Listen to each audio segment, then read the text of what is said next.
नमस्कार. अकस्मात मराठी हॉरर चॅनलवर तुमचे स्वागत आहे. आजचा अनुभव अभिजित जोशी यांचा असून मी तो केवळ आपल्यासमोर व्हिडिओच्या स्वरूपात सादर करीत आहे. व्हिडिओला सुरू करण्याआधी चॅनलला सबस्क्राईब नक्की करा आणि सोबतच बेल आयकॉनवर देखील क्लिक करा, जेणेकरून तुम्हाला असे नवनवीन थरारक अनुभव आणि कथांचे नोटिफिकेशन्स मिळत राहतील. आम्ही गेली काही वर्ष अलौकिक तपासणीचं म्हणजेच पॅरानॉर्मल इन्व्हेस्टिगेशनचं काम करतो आहोत. आमची 3 लोकांची टीम आहे. आजवर इन्व्हेस्टिगेशनच्या वेळी आम्ही बरेच प्रसंग अनुभवले आहेत. त्यातलाच हा एक इथं कथन करतोय. ही घटना जानेवारी 26, 2019ला घडली. वेळ सकाळी 10 वाजता. नुकताच मी रात्रपाळी संपवून घरी आलो होतो. डोळ्यांवर झोप होती. थोडं काहीतरी खाऊन बेड गाठण्याचा माझा विचार होता. दारावरची बेल वाजली. मी बायकोला कोण आहे ते पाहायला सांगितलं. माझा फ्लॅट ग्राउंड फ्लोअरला असल्यानं सेल्समन, काम न करता पैसे मागणारे गुरखे, भाजीवाले, वर्गणी मागणारे, सर्वे करणारे इत्यादी अनेक लोक सतत येत असतात आणि त्यांना यशस्वीरित्या परत पाठवण्याचं काम माझी बायको करत असते. पण यावेळी ती परत माझ्याकडे आली. अहो, बाहेर एक जोडपं आणि छोटं मूल आहे. त्यांना तुम्हाला भेटायचंय. अगदी तातडीचं काम आहे म्हणतात. जरा पाहता का? मला खरं तर झोपेची खूप आवश्यकता होती आणि बाहेर जे कोणी होते त्यांना भेटायचा प्रचंड कंटाळा आला होता. ऐकलत का? मी आपला फार वेळ नाही घेणार, बाहेरून एक गृहस्थ बोलले. मी शेवटी बाहेर आलो. त्या गृहस्थांच्याकडे पाहताच एकूण चांगला समज होत होता. मध्यमवयीन, सुशिक्षित आणि उच्च मध्यम वर्गही वाटत होते. सोबत त्यांची सौभाग्यवती आणि साधारण 4-1 वर्षांचा मुलगा. मी त्यांना बसायला सांगितलं. बायको चहा वगैरेचं पाहायला आत गेली. त्यांनी आधी सुट्टीच्या दिवशी त्रास दिल्याबद्दल माफी मागितली आणि मग बोलायला सुरुवात केली. नमस्कार, माझे नाव प्रसाद आणि ही माझी पत्नी गौरी. मला तुमचा पत्ता श्री बेंद्रे यांच्याकडून मिळाला. माझे एक जवळचे स्नेही. मी फार्मा कंपनीत मेडिकल रिप्रेझेंटेटिव्हचं काम करतो. कामाच्या निमित्तानं मी बऱ्याचदा मोठ्या शहरातून फिरत असतो. कुटुंबासोबत घालवायला फारसा वेळ असा मिळतच नाही. माझं घर जवळच्याच एका सोसायटीमध्ये आहे. एक छोटा रो बंगलो मी भाड्याने घेतला आहे. भाडं थोडं जास्त आहे, पण मी घरी नसताना माझ्या कुटुंबियांच्या सुरक्षिततेचा विचार करता मला ते योग्य वाटतं.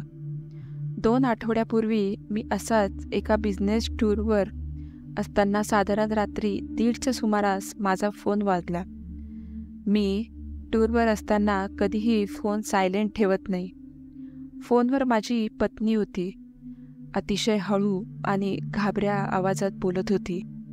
अहो, आपल्या हॉलमध्ये कुणीतरी आहे. एका क्षणात माझी झोप उडाली. कोण आहे? पोलिसांना फोन केलास का? आपल्या सोसायटीच्या मेन गेटवर फोन कर आधी. त्याचबरोबर मीही आमच्या सोसायटीचा नंबर फिरवला. आमची सोसायटीची सुरक्षितता सांभाळण्याची जबाबदारी एका खासगी कंपनीकडे आहे.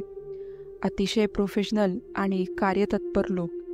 माझ्या अगोदरच हिने संपर्क साधला होता आणि ते लोक माझ्या घराकडे रवानाही झाले होते. त्यांनी घराचा कानाकोपरा तपासला. कोणीही आत आढळून आलं नाही. शिवाय सोसायटीच्या गेटवर 24 तास पहारा असतो. तिथूनही कोणी आत आल्याची नोंद आढळली नाही. धीर देऊन परत काही लागल्यास फोन करण्याची विनंती करून ते निघून गेले. पण त्या रात्री माझी पत्नी झोपू शकली नाही. 2 दिवसांपूर्वी माझ्या पत्नीचा मला परत मध्यरात्री फोन आला. यावेळी ती हुंदके देत होती. मी या घरात आता एक क्षणही राहू शकत नाही. तुम्ही लवकरात लवकर इकडे या. तोपर्यंत मी आणि अर्णव बाहेरच थांबणार आहोत. हे बघ, तू आधी शांत हो आणि नक्की काय झालंय ते मला सांग.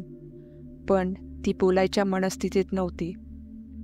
माझ्या शेजारच्यांशी खूप चांगले संबंध आहेत. एवढ्या उशिरा फोन केल्याबद्दल माफी मागून मी त्यांना माझ्या पत्नीला आणि मुलाला त्यांच्या घरी ठेवून घेण्याची विनंती केली आणि लगेचच गाडीने मी पुण्याला आलो.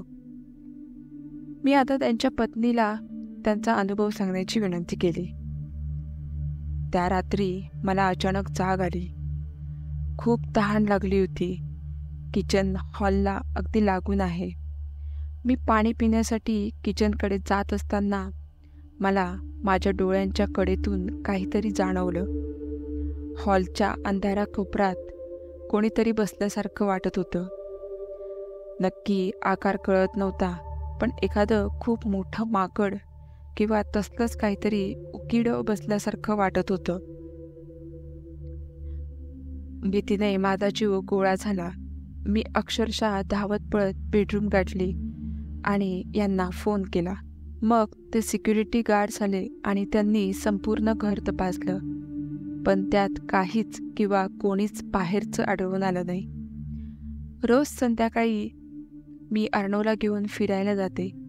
आमच्या सोसायटीच्या शेजारी एक छोटा बाजार भरतो. कधी भाजी, कधी ब्रेड, तर कधी इतर बारीक सारीक सामान मी तिथून आणत असते. त्या दिवशीही असेच आम्ही दोघे बाहेर पडलो. अर्णवच्या सालीने घरी पोहोचेपर्यंत 8 वाजले. मी पर्समधून चावी काढली खरी, पण का कोण जाणे मला आत जायची इच्छाच होईना. आधी काही वेळ मी नुसतीच दाराबाहेर उभी होते. मग धीर करून आत पाय टाकला आणि त्याच क्षणी मला ते जाणवलं. पुन्हा खोलीच्या त्याच कोपऱ्यात काहीतरी होतं. मी गडबडीनं सगळे लाईट्स लावले आणि वळून पाहिलं. खोली मोकळी होती. एक साधी रिकामी खोली. मला काहीतरी अनैसर्गिक जाणवत होतं, पण नक्की काय ते सांगता आलं नसतं. त्या रात्री मी बेडरूमचं दार सकाळ झाल्याशिवाय उघडायचंच नाही असं ठरवलं. जेवण झाल्यावर नेहमीप्रमाणे मी आणि अर्णव झोपायला गेलो. झोपेतसुद्धा मला सारखं अर्णवच्या अंगावरून हात फिरवायची सवय आहे. तो जवळ आहे याची मी खात्री करत असते. त्या रात्री प्रथमच मला अर्णवचा स्पर्श जाणवला नाही आणि अक्षरशः हिसका बसल्यासारखी मी जागी झाले. अर्णव शेजारी नव्हता. मी घाईने लाईट लावला. बेडरूमचं दार किलकिलं होतं. मी बाहेर धाव घेतली आणि जे काही पाहिलं त्याने स्थितमित झाले. अर्णव हॉलमध्ये होता. एखादी आंधळी अळी जमिनीवर फिरावी तसा हॉलमध्ये सरपटत होता. त्याचे डोळे मिटलेलेच होते. तो सोफ्याला भिंतीला धडकून मग दिशा बदलत होता. मी त्याला घेण्यासाठी पुढे सरसावले, पण माझं शरीर माझ्या आज्ञाच पाळत नव्हतं. मला हलता येत नव्हतं. मग मी ओरडायचा प्रयत्न केला, पण तोंडातून शब्दच फुटत नव्हता. जणू माझी वाचा बसली होती. आणि आता अर्णव त्या कोपऱ्याकडे चालला होता. त्या कोपऱ्यापासून काही अंतरावर तो थांबला. आता जे काही मी सांगणार आहे ते खरंच मला शब्दात सांगता येणार नाही, पण मी प्रयत्न करते. त्या कोपऱ्यातल्या भिंतीमधून काहीतरी अगदी काळं काळं एखाद्या धुरासारखं सावकाश बाहेर येत होतं. अगदी अंधारापेक्षा काळं. हळूहळू जमिनीवर स्थिरावत त्याने एक आकार घेतला. तोच जो मला रोज दिसत होता. कोणीतरी उकिडव बसून गुडघ्यावर मान ठेवून समोर पाहणारं. अर्णवही आता मिटल्या डोळ्यांनी त्याच्याकडे पाहत काहीतरी हातवारे करत होता. त्याच्या छातीतून गुरगुरल्यासारखा आवाज यायला लागला होता. मला हे असह्य होत होतं. खूप मोठ्याने किंचाळावं, अर्णवला तिथून ओढून काढावं असं वाटत होतं. कोणत्या तरी एका क्षणी माझी स्वतंत्र इच्छाशक्ती परत आली. काहीतरी ओरडत मी अर्णवकडे झेपावले. त्याला एका हाताने छातीशी कवटाळून मी दरवाजा उघडला आणि घराबाहेर पडले. मग पुन्हा यांना फोन केला. मला त्या घरात अजून एक क्षणही राहायची इच्छा नव्हती. शेवटी शेजारच्या धोत्रे काकांच्या घरी आम्ही ती रात्र काढली. हे दुपारपर्यंत येथे पोहोचले, पण तोपर्यंत माझ्या जीवात जीव नव्हता. माझ्या मुलाला तिथं धोका आहे, तुम्ही काही मदत करू शकाल का प्लीज? त्या जवळजवळ स्पुंदत होत्या. हे बघा, मी तुम्हाला नक्की मदत करेन, पण आम्ही काही कोणी मांत्रिक वगैरे नाही. आम्ही आमची उपकरणं घेऊन तुमच्या घरी येऊ आणि आमच्या पद्धतीने काही तपासण्या करू. त्याची आपल्याला नक्की मदत होईल. मग पुढची दिशा ठरवता येईल. मी आता लगेचच माझ्या इतर 2 मित्रांना फोन करून पाहतो. त्यांना जर उद्या वेळ असेल तर आम्ही उद्या सकाळीच तुमच्या घरी येऊ आणि शक्य असेल तर आजची रात्र तुम्ही तुमची सोय दुसरीकडे कुठंतरी केली तर उत्तमच. तुम्ही तुमचा संपूर्ण पत्ता इथे लिहून ठेवा. मी त्यांना कागद आणि पेन दिलं. त्यांच्या सुदैवाने माझे दोन्ही स्नेही दुसऱ्या सकाळी उपलब्ध होते. तेव्हा आम्ही त्यांच्या घरी भेट दिली. उभयता आमची वाटच पाहत होते. अर्णवला त्यांनी शेजारी पाठवलं होतं. इन्व्हेस्टिगेशन दरम्यान आम्ही खूप प्रश्न विचारतो. कोणताही धागा महत्त्वपूर्ण ठरू शकतो.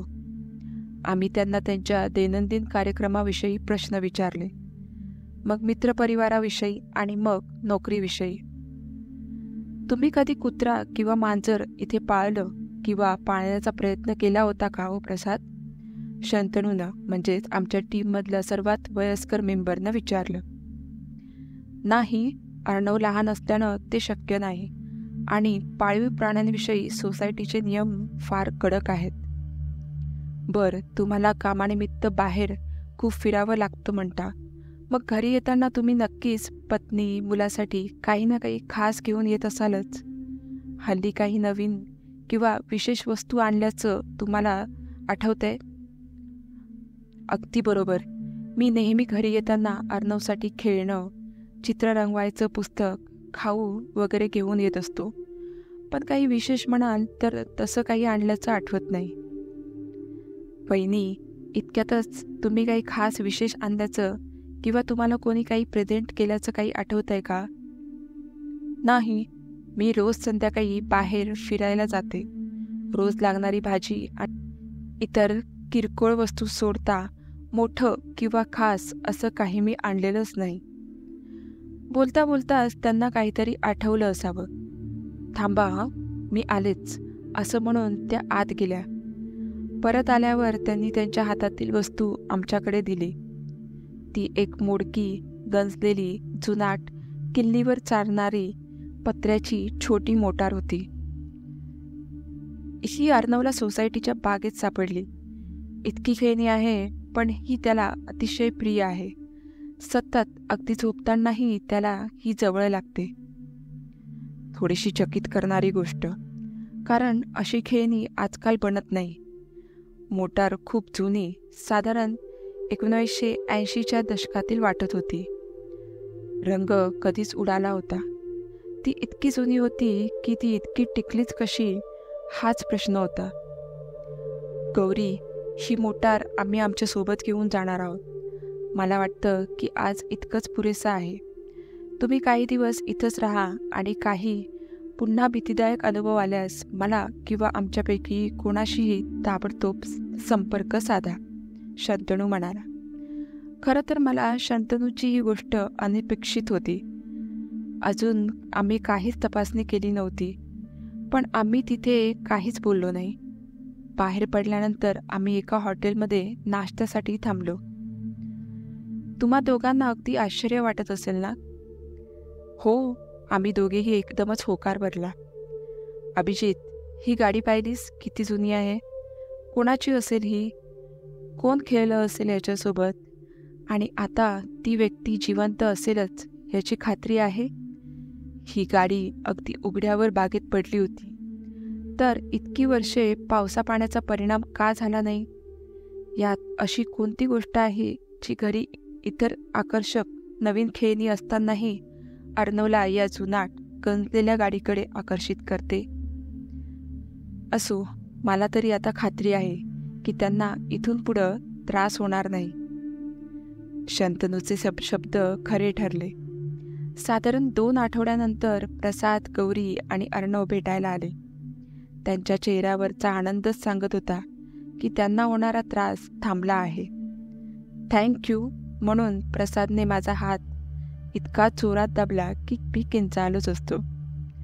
त्यांचे चेहरे कृतज्ञ होते.